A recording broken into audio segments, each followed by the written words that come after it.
يا سلام يا جماله على اجمل صينيه بطاطس بالفراخ يا ولاد. ايه رايكم على البكبكه بقى والكلام ده؟ الكلام ده كبير. بصوا خشوا معايا في الصينيه. مش بايد بقى الكشاف، عشان لما بايد الكشاف ما بيجيبش لون الحاجه بالظبط.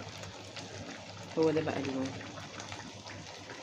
امسكوا بقى البصلايه كده، تتبلوها بكل البهار اللي عندكم، حطوا كل البهارات اللي عندكم.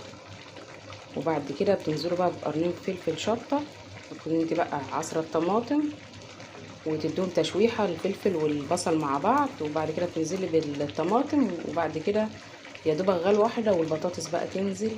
تكون انت سالقه الفراخ وحاطه بقى الفراخ على الوش كده زي ما انت شايفه، ومليها صوص طماطم. تدخلها في الفرن بقى. يا سلام، احلى صينيه، احلى صينيه واحلى طعم وجمال جمال يعني من الاخر. بصوا اللون ما شاء الله. يلا.